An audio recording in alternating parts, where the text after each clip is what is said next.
We're suiting up to take you inside a clean room that's building an engineering marvel that'll push the entire electronics industry to the next frontier. They're both amazing machines and scary machines. There's an enormous amount of complexity with them. There's an enormous number of things that can potentially go wrong. It's something that you don't necessarily sleep well at night just having the machine on your floor. It's about the size of a school bus, weighing over 180,000 kilograms with over 100,000 parts and 3,000 interlocking cables.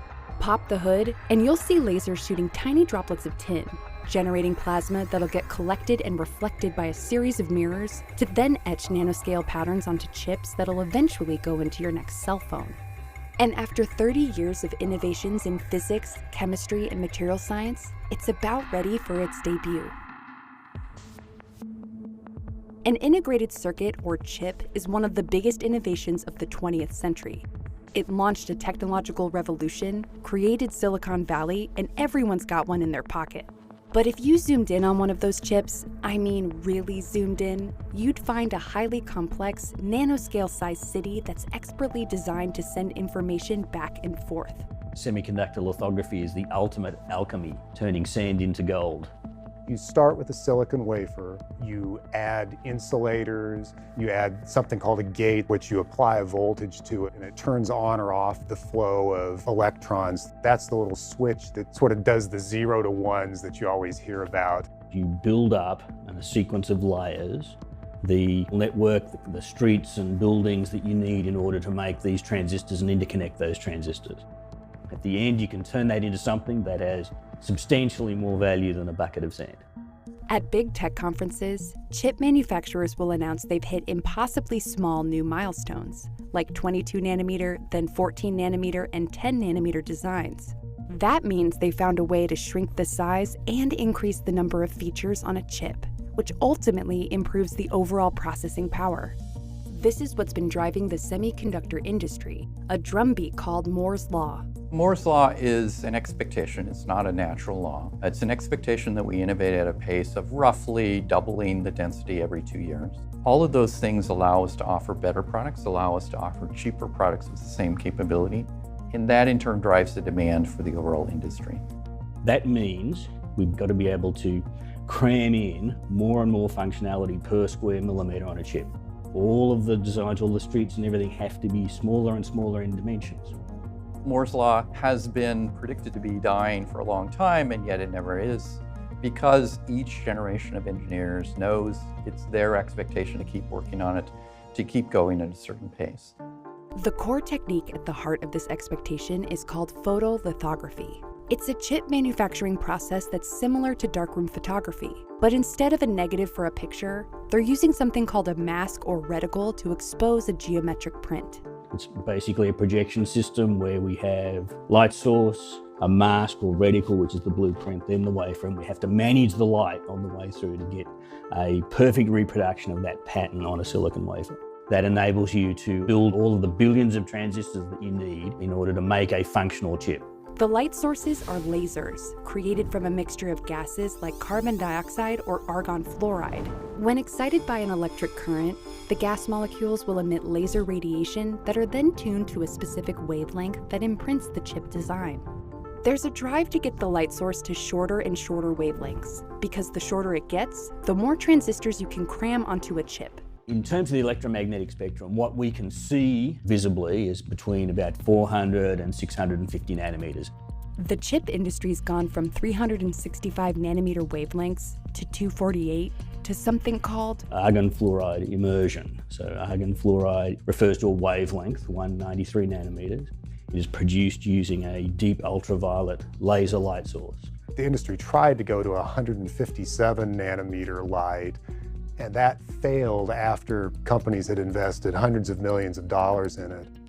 The field then had to invent new technical tricks for the systems in use today. They actually put water in between the bottom lens element and the wafer because the wavelength of light in water is quite a bit shorter. When I first heard about it, I thought it was just crazy. You know, you're going to get water all over the stages and the electronics inside the tool. And there was some very clever engineering that allowed them to contain that water in a little puddle as the wafer is going back and forth at about 700 millimeters a second. But that turns out to be coming near the end of its ability to produce even finer and finer features.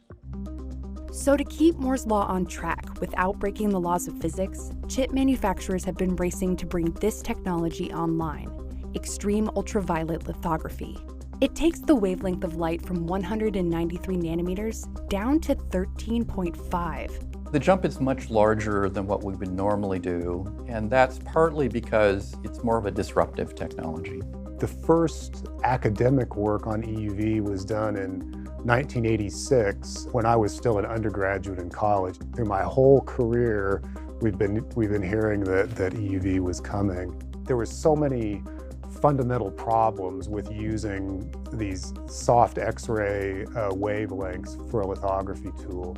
We're down to the point where the amount of variation can be measured in atoms, and so you have to work very hard to have control of those dimensions.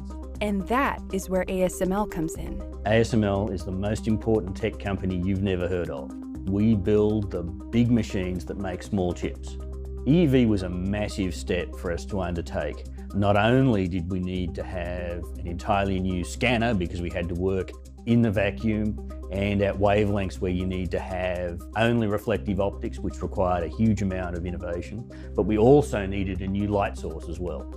In fact, it's the first time ever that we've needed to change the light source and huge elements of the scanner design at the same time.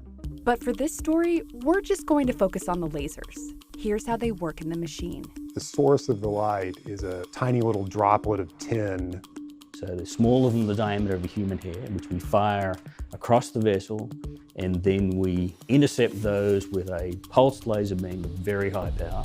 And I have to hit it with an accuracy of just a few microns, even though it's traveling at, let me say, at a speed well in excess of the speed limit. It forms a plasma that emits EUV light. There's a collector mirror that collects that light and sends it into the scanner. And there are 4 mirrors that essentially shape that light into a slit that bounces off the reticle. You'll see a reticle stage doing this and a wafer stage doing this. And what is happening is step and scan, which is basically means we continue to reproduce that particular pattern over and over again. Just to give you a sense of the mechanical complexity even, the wafer stage itself is something like 200 kilograms in weight, and yet it's able to accelerate faster than a fighter jet. The thing that probably had people the most skeptical was getting the power on the source up. When we started out, we didn't generate the power that we wanted, and we struggled at the beginning to understand why. Every year it was slipping out, and the actual power we were getting was stuck around very low levels, impractical levels. We continue to dive into looking more fundamentally at the basic plasma physics. What were we missing? It was around about 2015 where we finally unlocked the secret. It's all about exactly controlling how you deliver that energy to the droplet and then how you deliver it to the tin afterwards. It becomes very critical in pushing that conversion efficiency up. That you don't just need to hit the tin droplet with one laser pulse, but in fact 2. The first of those pulses shapes the target in a way that enables us to get this high conversion efficiency. And then the second pulse, of course, generates that very hot plasma that we need for generating 13.5 nanometers at high power. Once we crested that, it became, I wouldn't say easy, but at least we saw the path and we were able to make changes to the system, and we could see the immediate benefit. We actually still do work looking at how do we continue to push the power and the features of the light source that will support future scanners. Bunny suits are required around these precision tools because the tiniest particle could kill a wafer pattern. The major source of particles in a clean room is actually the people. The equipment generally, unless something is actually scraping and something's misadjusted, they don't generate particles. The bunny suits are to protect the tools and the wafers from the contamination.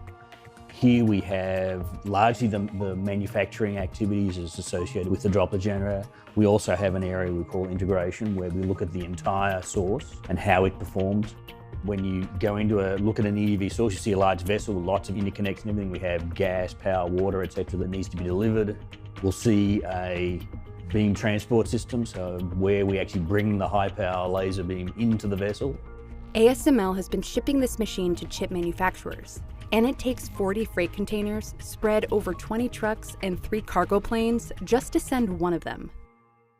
This is an army of people putting things together and pushing the edge of technology to make it work at all.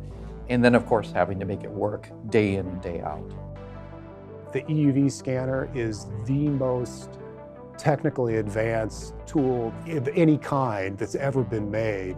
It's so far from normal human experience. I can't think of anything that has pushed the envelope in so many areas. There were many knowledgeable people in the field who just said you can never make a practical tool this way. We're just starting to enter into high volume manufacturing with EUV powered scanners. In fact, we're just starting to see some end products that are actually coming out that have been enabled by EUV technology. There's an insatiable amount of data. So you can build chips to store data, process data, move data around. The whole cloud is lots and lots of chips doing all 3 of those things. I was talking with some people that are building the next particle accelerators, and they're going to generate trillions of events every second. And there's no way to make sense of all of that, even with this generation of computers. So you've got to go build ever faster computers, larger data storage, just to make sense of the science that's going on. Part of predicting the future is around diagnosing trends in technology. If you don't know what the future holds, are you afraid of that or are you encouraged by it? And I'm in the category of being encouraged by it, because there's things to do that you haven't done before, things to create that you haven't created before. And then you may not set out to change the world, but we change the world one step at a time.